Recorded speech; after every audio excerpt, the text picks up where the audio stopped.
శివకేశవులకి భేదం లేదు అనే ఉద్దేశంతో గురువుగారు ఆ ఆశ్రమానికి ఆ పేరు పెట్టారు. అవునా?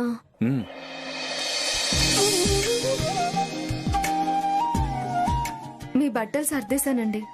ఇక వెళ్ళి నా బట్టలు సర్దుకుంటాను. శ్యామ, ఒక్క నిమిషం. ఏంటండి? నీ బట్టలు కూడా నా సూట్ కేసులోనే సర్దుకో.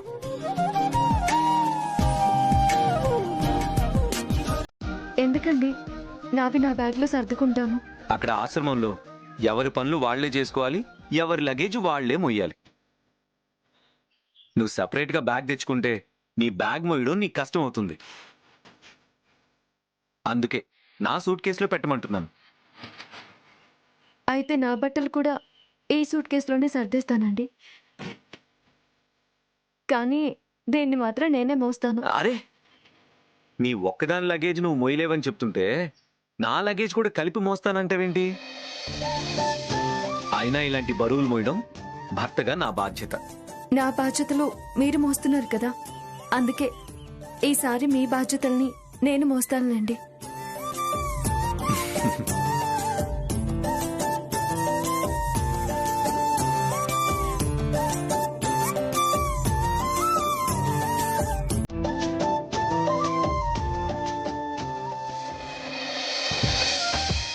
వైదేహి, ఆ లగేజ్ ఇటు నేను కార్లో పెడతానులే, కానీ అంతా రెడీ అయ్యారో లేదో చూడు.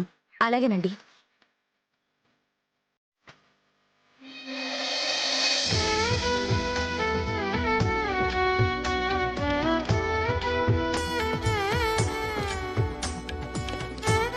పిన్ని, ఇల్లు జాగ్రత్త. ఇల్లెక్కడికి పోదులే గాని గురవమ్మ, పిల్లల్ని జాగ్రత్తగా చూసుకో. అలాగే అన్నయ్య గారు. పదండి.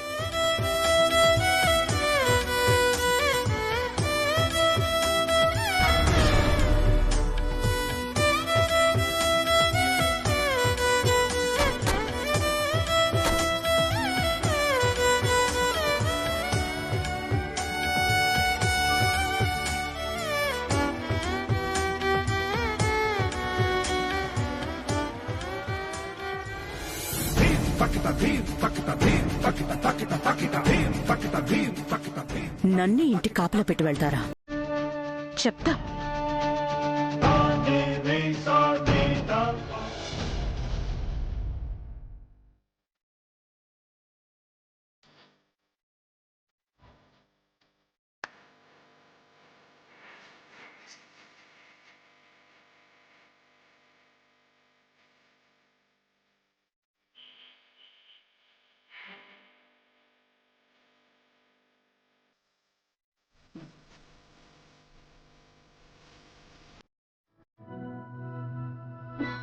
కన్నయ్య, అందరం ఎప్పుడు ఇలాగే సంతోషంగా ఉండాలి.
ఏంటి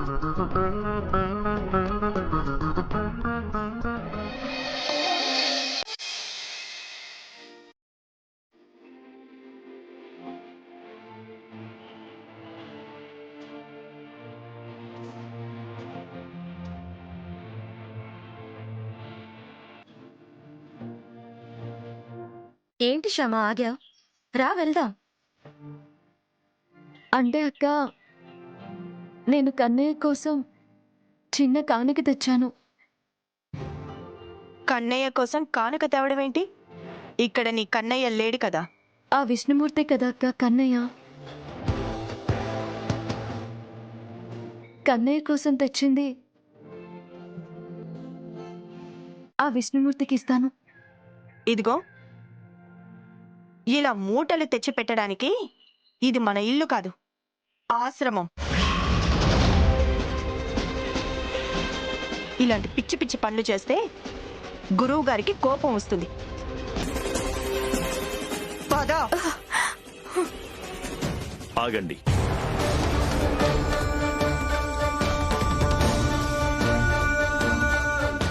ఏంటమ్మా సమస్య? మా తోడి కోడలే మా సమస్య గురువు గారు. తను పల్లెటూరు పిల్ల, అందువల్లే ఈ సమస్యలు. క్షమించండి.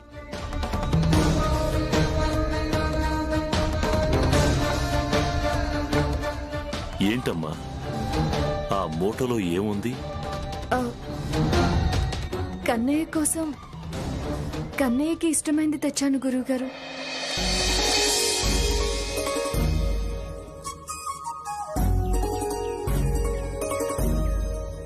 కన్నయ్యకి ఇష్టమైందేంటో నీకు తెలుసా? తెలుసు గురువుగారు, అందుకే తెచ్చాను. ఏం తెచ్చావో చూయించు. అలాగే గురువుగారు.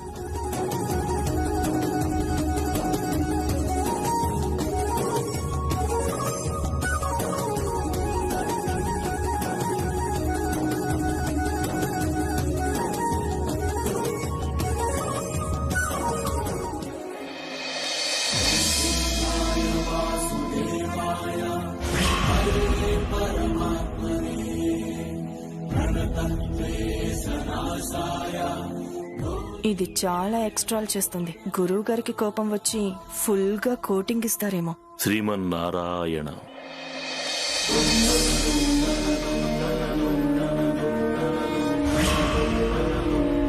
ఈ అటుకులు బెల్లం పెడితేనే కదా ఆ కన్నయ్య కుచేలుడికి అష్టైశ్వర్యాలు ఇచ్చాడు. అవును గురువుగారు. నువ్వు కూడా అటువంటి ఐశ్వర్యం ఆశించే అటుకులు బెల్లం తెచ్చావా? కన్నయ్య ఆశీస్సును మించిన ఐశ్వర్యం ఏముంటుంది గురువుగారు? కన్నయ్య ఆశీస్సు, కన్నయ్య సావాసం తప్ప నాకింకేమీ అక్కర్లేదు. మరి ఏం ఆశించి తీసుకొచ్చావు? మా అత్తయ్య గారి భయం పోవాలని, ఆవిడ మాంగళ్యం నిండు నూరేళ్లు చల్లగా ఉండాలని కోరుకొని ఇది తెచ్చానండి.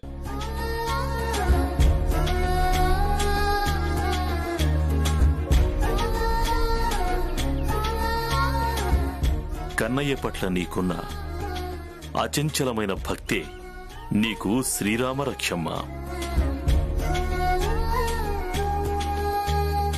నైవేద్యం పెట్టమ్మా. అలాగే గురువుగారు.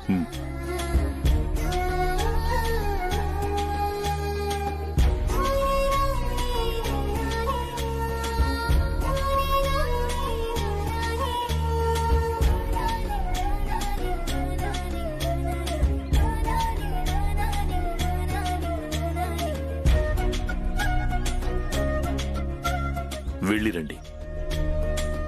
శుభమస్తు. శుభం.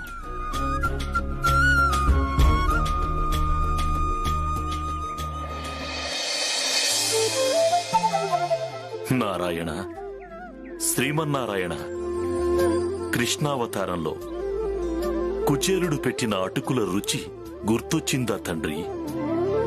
ఈ భక్తురాలు చేత నైవేద్యంగా అటుకులు తెప్పించుకున్నావు.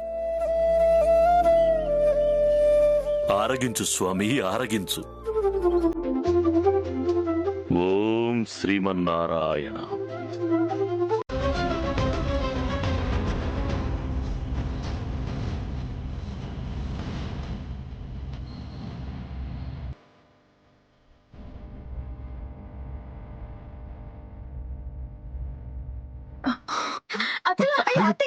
వసంత వసంత మమ్మీ మమ్మీ కళ్ళు మూతలు పడిపోతున్నాయి. కాసేపు విశ్రాంతి తీసుకుంటే మంచిది.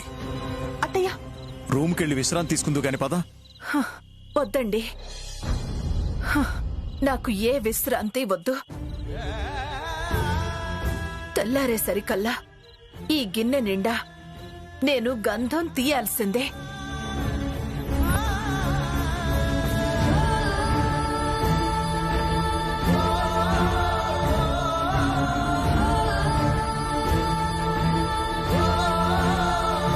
తెల్లారేసరికల్లా ఈ పని పూర్తవుతుందా లేదా అని నేను టెన్షన్ పడుతుంటే మీరు నన్ను విశ్రాంతి తీసుకోమంటారేంటండి?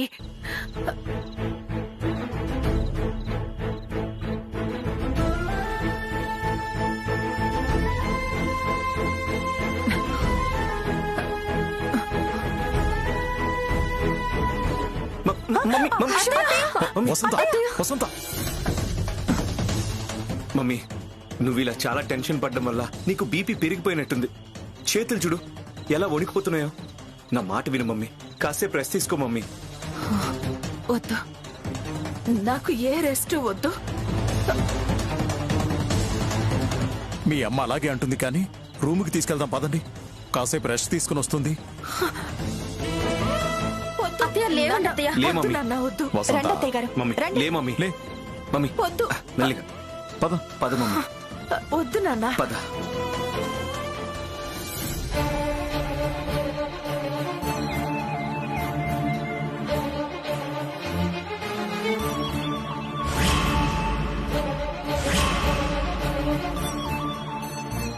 సేవ చేసిన ఆ చందనాన్ని అమ్మవారి కుంకుమని నీ మంగళసూత్రానికి బొట్టుగా పెట్టుకోవాలమ్మా. నీ మాంగళ్యానికి బలం చేకూరి నిండు నూరేళ్లు ముత్తైదుగా ఉంటావు.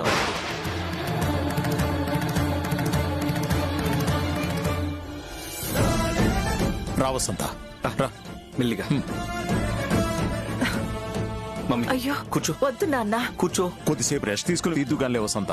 నువ్వు రెస్ట్ తీసుకో. వద్దు నాన్న. అత్తయ్య పడుకోండి అత్తయ్య. రెస్ట్ తీసుకో మమ్మీ. పడుకోండి. కాసేపు పడుకో.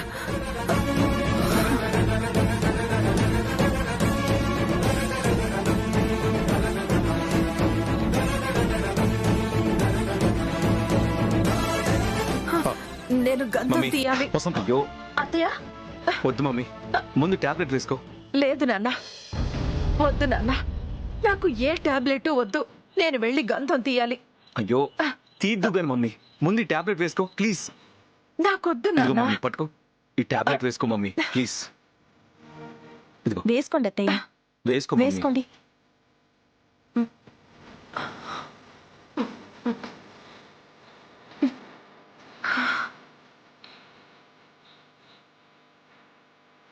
టాబ్లెట్ వేసుకున్నాను కదా, నేను వెళ్ళి గంధం తీయాలి. వసంత వసంత నా మాట విను. నువ్వు కొంచెం సేపు రెస్ట్ తీసుకో. మమ్మీ నువ్వు చాలా నీరసంగా ఉన్నావు. కాసేపు అయ్యాక వెళ్దు గాని. నా మాట విని ప్లీజ్ రెస్ట్ తీసుకో. వద్దు నాన్న, వద్దు. నేను వెళ్ళి గంధం తీయాలి. మమ్మీ మమ్మీ వద్దు మమ్మీ, ఇప్పుడే కదా టాబ్లెట్ వేసుకున్నావు. ప్లీజ్ రెస్ట్ తీసుకో. పడుకో మమ్మీ. ప్లీజ్ నాన్న, కాసేపు పడుకో. నేను వెళ్ళాలి. పడుకో. పడుకో మమ్మీ పడుకో. వద్దు నాన్న.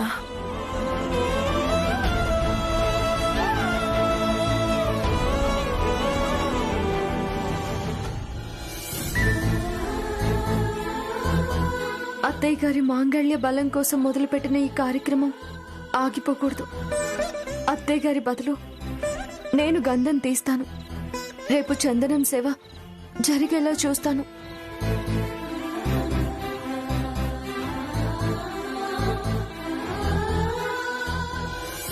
గంధం తీయాలి నాన్న, నేను వెళ్ళాలి. వసంత ఒక్క 10 నిమిషాలు నువ్వు కళ్ళు మూసుకుని పడుకో. బీపీ నార్మల్ అవుతుంది. అప్పుడు నువ్వు వెళ్ళి గంధం తిద్దు గాని. నా మాట విను, పడుకో.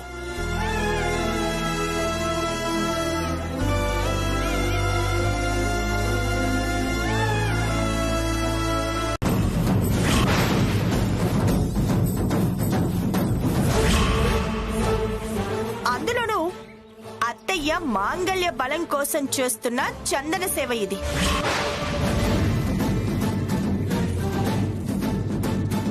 అటువంటి సేవకు సంబంధించి ఇటువంటి అపచారం జరిగింది.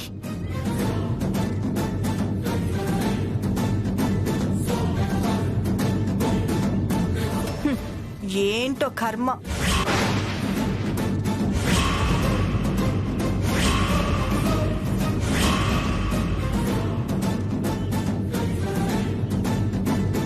శ్యామ,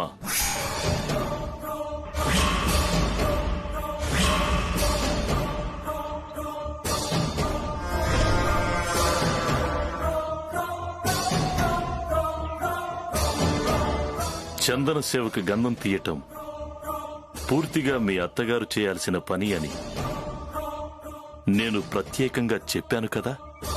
చెప్పారు గురువుగారు. అయినా కూడా ఆవిడికి బదులు నువ్వెందుకు గంధం తీశావు?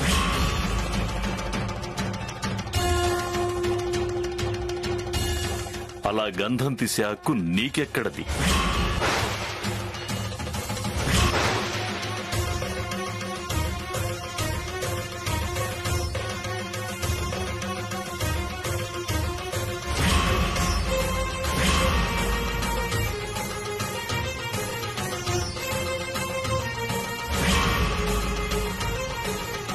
క్షమించండి గురువుగారు.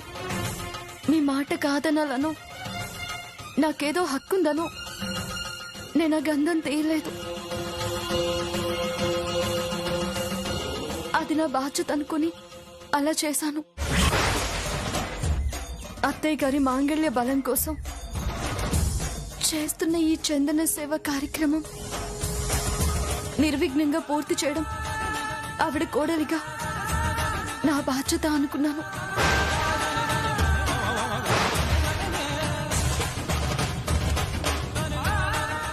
మామగారు తండ్రితో సమానం అంటారు.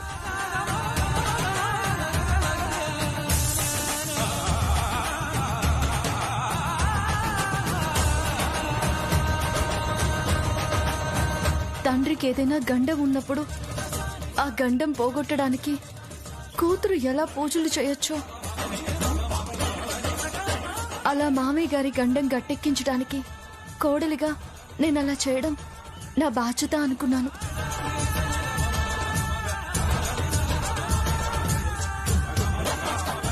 అలా చేయడం తప్పే అయితే క్షమించండి.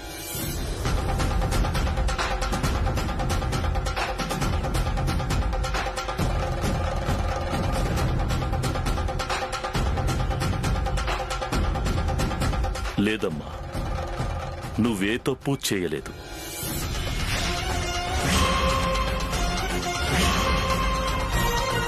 చాలా మంచి పని చేశావు.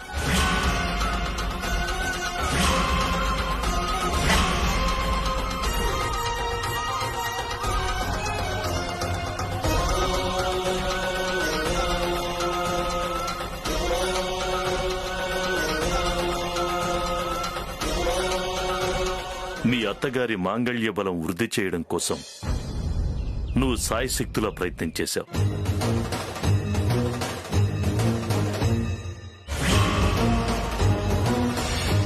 కోడలుగా నువ్వు చేయాల్సింది చేశావు. నీ బాధ్యతని చక్కగా నిర్వర్తించావు.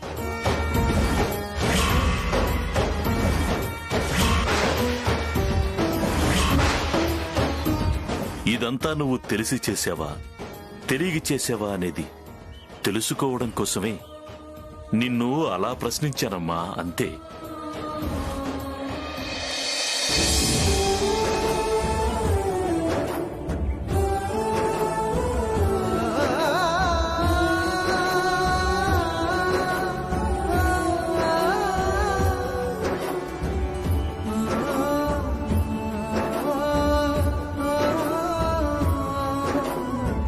అమ్మా వసంత, నీకు కూతురు లేని లోటు నీ చిన్న కోడలు తీరుస్తుందమ్మా.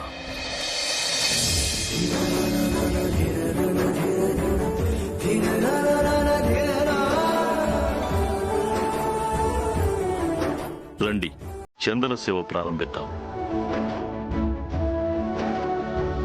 వీళ్ళకి వివాహం జరిగి 5 ఏళ్లయింది గురువుగారు.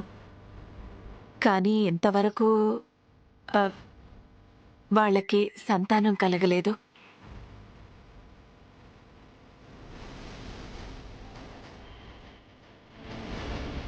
ఆ దేవుడి దయ్యా వీళ్ల మీద ఎప్పుడు పడుతుందో, ఎప్పుడు మళ్ళీ మనవ సంతానం మా ఇంట్లో తిరుగాడుతుందో అర్థం కావట్లేదు.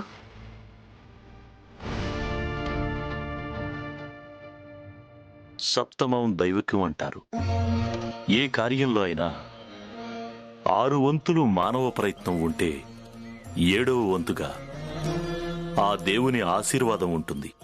ప్రయత్నలోపం ఉన్న చోట దేవుని ఆశీస్సులు కూడా ఉండవమ్మా.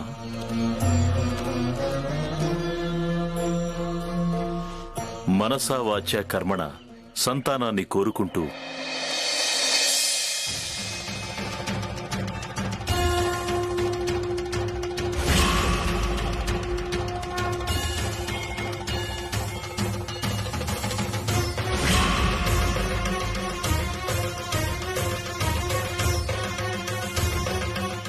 ఈ ఫలాన్ని దంపతులిద్దరూ స్వీకరించండి. ఐశ్వర్య రండి.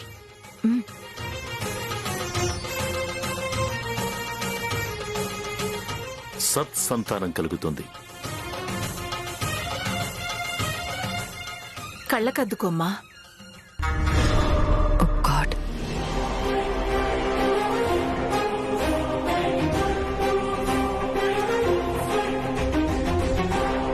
వదినా వదినా, మమ్మల్ని పరిచయం చేయవా? గురువు గారు, ఈమె మా వదిన, వాళ్ళ అమ్మాయి రూపారాణి. రండమ్మా. ఇష్టకామ్యార్థ ఫల సిద్ధిరస్తు.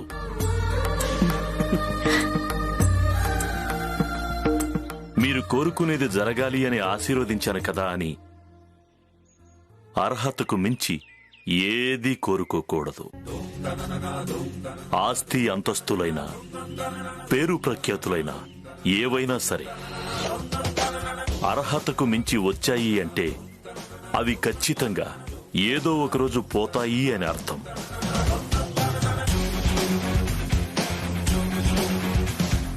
జీవితాంతం ఈ విషయాన్ని మర్చిపోవద్దు, సరేనా?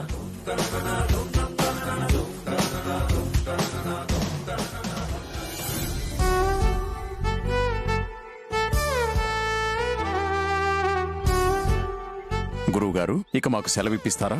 శుభం భూయాత్. వెళ్ళిరండి.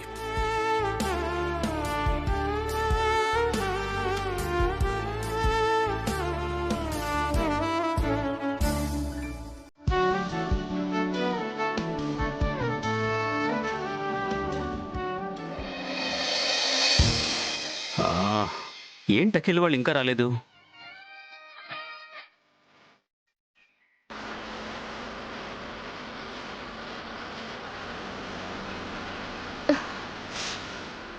శ్యామ, వచ్చేటప్పుడు లగేజ్ నువ్వు మోసుకొచ్చావు కదా, ఇప్పుడు నాకివ్వు, నేను మోస్తాను. అయ్యో వద్దండి, పర్లేదు, నేనే మోస్తాను. అరే అమ్మా, శ్యామ, ఏమైంది? ఏం లేదండి, కాలు మడత పడింది. ఉండు, నేను చూస్తాను. అయ్యో వద్దండి, అయ్యో వద్దండి. ఏ, నీ కాలు నేను పట్టుకోకూడదా? ఆహా, ఇలాంటప్పుడు పట్టుకోవచ్చులే.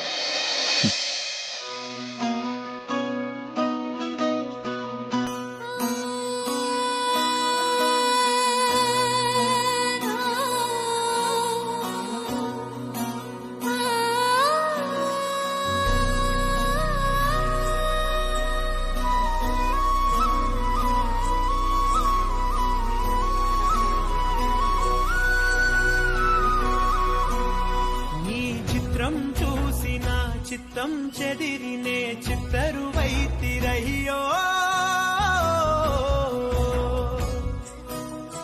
ఇంచు ఇంచులోన పొంచి ఉన్న ఈడు నిన్నే ఎంచుకుందిరయ్యో. నా ఇంటి ముందు రోజు వేసే ముక్కు నీ గుండె మీదనే వేసుకుందు నూరేడు ఆ చోటు నాకే ఇవ్వురయ్యో.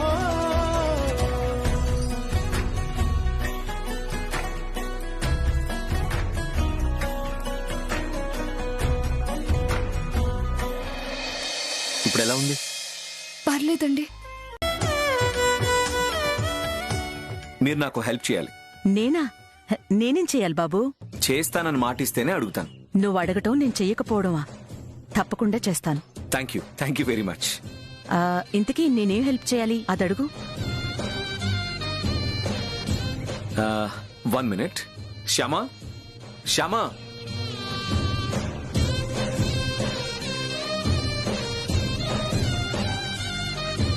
శ్యామా,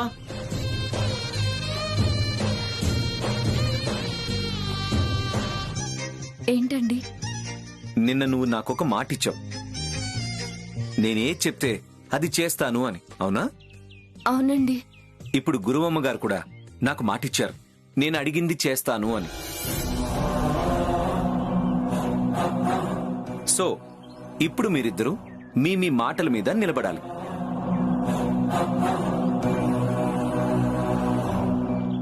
విషయం ఏంటో చెప్పకుండా ఈ సస్పెన్స్ ఏంటి నాన్న? చెప్తాను మమ్మీ. గురువమ్మ గారు, మీరు శ్యామకి సంగీతం నేర్పించాలి.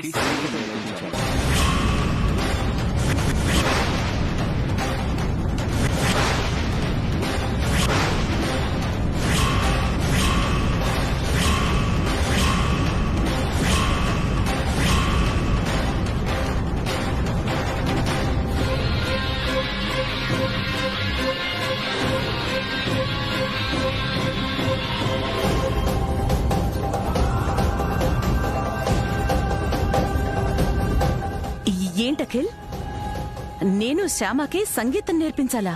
అవును, నేర్పించాలి.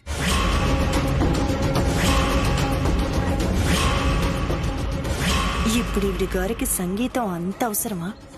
ఉన్న కళలు చాలవన్నట్టు సంగీత కళ కూడా కావాలా?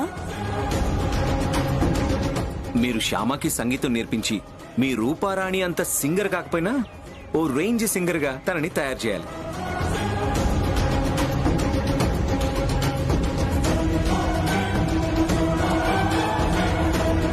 ఇదే మీరు నాకు చేయాల్సిన హెల్ప్.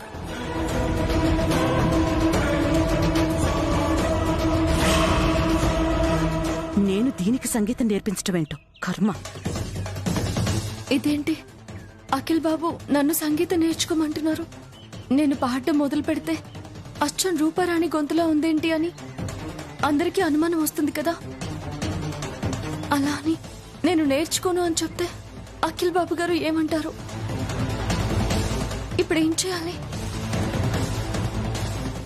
ఏంటి ఆలోచిస్తున్నారు? శ్యామకి సంగీతం నేర్పించడం కుదరదా? అంటే అఖిల్ అది తనకెంత నేర్పినా సంగీతం రాదు. చిన్నప్పుడు మా రూపారాణితో పాటు తను కూడా నేర్చుకోవడానికి ట్రై చేసింది. అస్సలు శృతి జ్ఞానం లేదు, కొంచెం కూడా లయ జ్ఞానం లేదు. కూని రాగం తీయమంటే కూని రాగాలు తీసే రకం.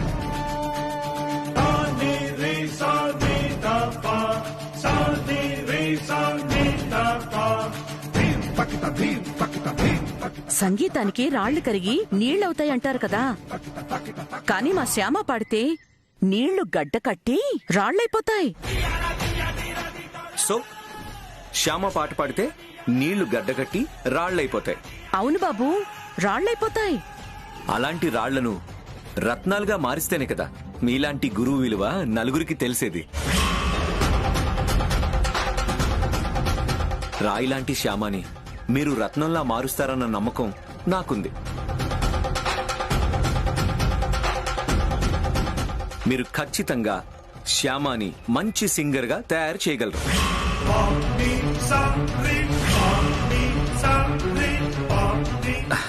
దయచేసి తనకి సంగీతం నేర్పించడానికి ఒప్పుకోండి ప్లీజ్.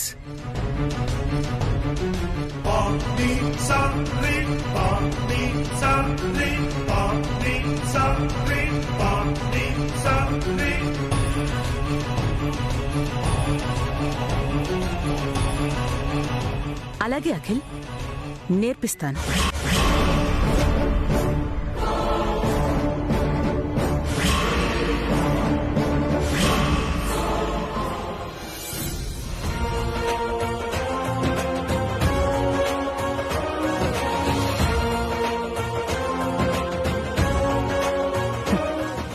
నేర్పించక చస్తానా? అమ్మో, గురువమ్మ నేర్పిస్తాను అని ఒప్పుకుంది.